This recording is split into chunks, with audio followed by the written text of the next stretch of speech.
일본에서 51만 명의 수험생이 치르는 대학 입학 공통 테스트가 시작되었습니다. 첫날인 오늘은 역사와 외국어 등, 내일은 과학과 수학 과목이 진행됩니다.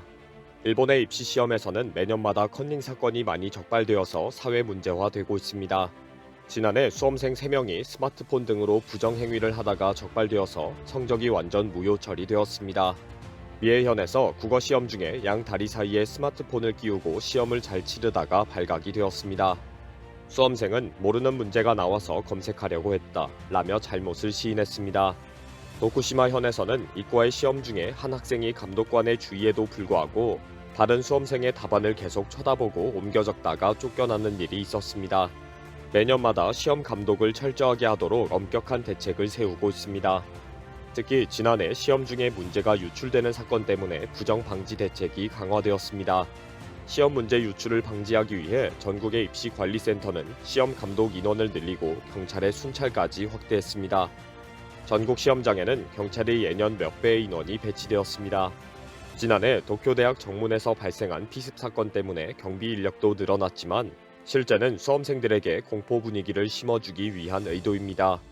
작년에 엄청난 커닝 사건이 발생했기 때문에 수험생들에게 아예 시도도 하지 말아라, 바로 잡혀가는 수가 있다 라는 경고입니다. 특히 올해부터 부정방지 대책이 강화되면서 많은 변화가 있습니다. 지난해까지는 스마트폰과 스마트워치의 반입이 금지되었는데 올해부터는 이어폰, 태블릿, 음악 플레이어 등 여러 전자기기가 추가되었습니다. 지난해 발생한 커닝 사건이 스마트폰에 무선 이어폰을 연결해서 문제지를 사진 찍어 전송하고 이어폰으로 해답을 전달받았기 때문입니다. 올해부터는 시험 중에 이어폰을 귀에 착용하면 바로 부정행위로 간주하기로 했습니다.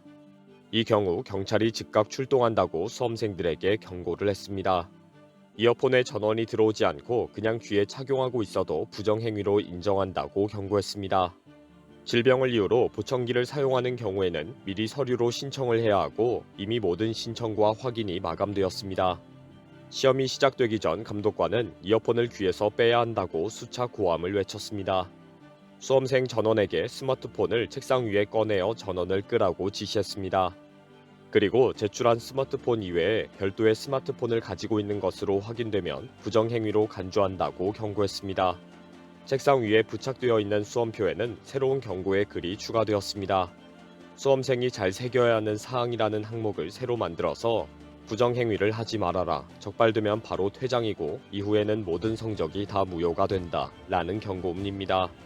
책상에 경고문을 확실하게 붙여놓으면 수험생들에게 확실한 효과가 있을 것으로 기대하고 있습니다. 일본 문과성은 대학생들에게도 부정행위에 관여하지 않도록 주의를 호소했습니다. 시험 시간 내에 문제에 대한 풀이를 요구하는 연락이 오면 절대 답변하면 안 된다고 부탁했습니다. 만약 온라인으로 문제에 대한 답변을 하게 되면 형사처벌을 받을 수 있다고 경고했습니다. 부정행위 때문에 경찰이 깔리게 될 것이고 엄하게 처벌할 것이라는 사실은 SNS에서 큰 화제가 되었습니다. 걸리면 큰일 난다, 이어폰을 아예 가지고 가지 말아야 한다 라고 경고합니다. 일본 언론도 작년과 같은 커닝 사태를 방지하기 위한 대책이 강화되었다고 대대적으로 보도했습니다. 올해 일본 정부와 경찰이 초긴장 상태로 수험생들에게 강력한 협박을 하는 이유는 지난해 커닝 사건이 워낙 충격적이었습니다. 과거 시험에도 스마트폰을 이용한 커닝이 발각되기는 했지만 공개된 범행은 수법이 워낙 신박할 정도로 놀랍기 때문입니다. 몇 달 후에 결국 체포된 여자 수험생은 위계에 의한 업무 방해로 구속되었고 결국 보호관찰 처분을 받았습니다.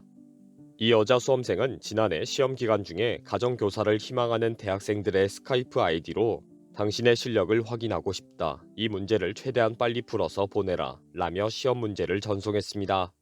21세 대학생은 세계사 비문제 12개 중에 10개를 받았는데 빠르게 문제를 풀어서 전송해줬습니다. 또 다른 대학생은 14개의 문제를 받았는데 13개의 문제를 풀어서 바로 보내주었습니다. 이 대학생들은 부지런히 그리고 최대한 빨리 정답을 찾아서 보내주면 가정교사를 할 수 있겠다고 생각했다고 합니다. 그렇게 한바탕 면접 같은 시험을 치르고 보니 그 문제가 지금 치르고 있는 대학 입시 시험 문제였던 것입니다. 충격을 받은 대학생들은 공통 테스트 시험을 치른 후에 가정교사 사이트 운영 회사에 연락을 했습니다. 이상한 일이 발생한 것 같다고 인론을 한 것입니다.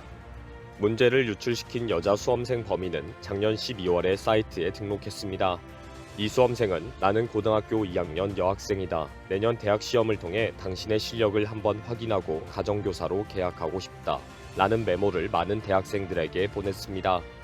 그래서 몇몇 대학생들이 스카이프 아이디를 가르쳐줬다고 합니다.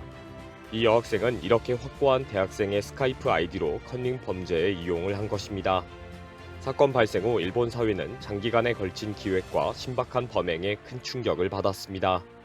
12월에 미리 가입을 하고 스카이프 아이디를 확보하고 범행 당일에 과감하게 문제를 스캔해서 발송하고 당신의 능력을 보고 싶다. 최대한 빨리 보내라. 라고 메일을 보낸 수법이 충격적인 것입니다. 특히 시험 기간 중에 어떻게 문제지를 확실히 촬영하고 여유롭게 전송하고 이어폰으로 연락을 주고받았는지 큰 화제가 되었습니다. 그러나 당시 사건 이후 일선 교사들이 올 것이 왔다며 충분한 범죄였다고 입을 모았습니다. 입시 담당 교사는 언젠가는 일어난다고 생각하고 있었다. 빙산의 일각일 뿐이다. 그동안도 많은 컨닝의 우려가 있었다. 라고 지적했습니다. 언론도 빙산의 일각이라고 제목을 뽑을 정도입니다. 특히 시험 감독들이 최신 정보 기기에 익숙하지 않기 때문에 스마트폰만 확인하면 된다는 인식이 있습니다. 스마트워치라는 제품이 있다는 사실과 다양한 기능과 제품 종류에 대해서는 전혀 모르는 선생이 대부분입니다.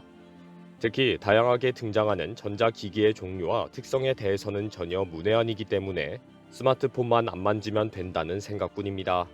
학생들의 전자기기 사용은 발전하는데 일선 교사들은 완전 깜깜 원시 사회에 살고 있다는 지적입니다. 그동안 스마트폰 반입 등 통제가 너무 엉성해서 스마트폰을 사용한 컨닝이 많았다는 것입니다. 분명히 사용이 금지되어 있는데도 많은 수험생들이 스마트폰을 쉽게 사용해왔다는 지적도 있습니다. 각 과목의 시험 전에 자신이 가지고 있는 전자기기를 책상에 올려서 자 이제 전원을 끕니다. 라는 단체 행동을 함께합니다. 그리고는 다 끈 전자기기는 가방에 넣는다. 라고 다음 행동을 합니다. 그냥 이런 일사불란한 행동으로 모든 것이 다 끝납니다. 그냥 감독관은 먼 산 쳐다보고 있습니다. 수험생이 확실히 전자기기를 가방에 넣었는지는 일일이 확인하지 않습니다. 지극히 형식적인 절차로 가방에 넣는다고 하고는 실제 사용은 엄격하게 감시하지 않았습니다. 결국 과거 스마트폰을 들고 있다가 퇴장된 경우도 있고 전자사전이나 계산기를 이용하다가 적발된 사례가 많았습니다. 이런 상황에서 지난해 발생한 여학생의 컨닝 사건으로 대대적인 경찰 통제 하에서 살벌해진 것입니다. 일본 수능은 내일까지 진행됩니다. 컨닝 사태와 치안 범죄가 발생하지 않도록 내일은 더 많은 경찰을 배치할 예정입니다. 분위기가 너무 살벌해서 제대로 실력이나 발휘할 수 있을까 싶습니다. 이번 영상은 여기서 마치겠습니다. 시청해주셔서 감사합니다.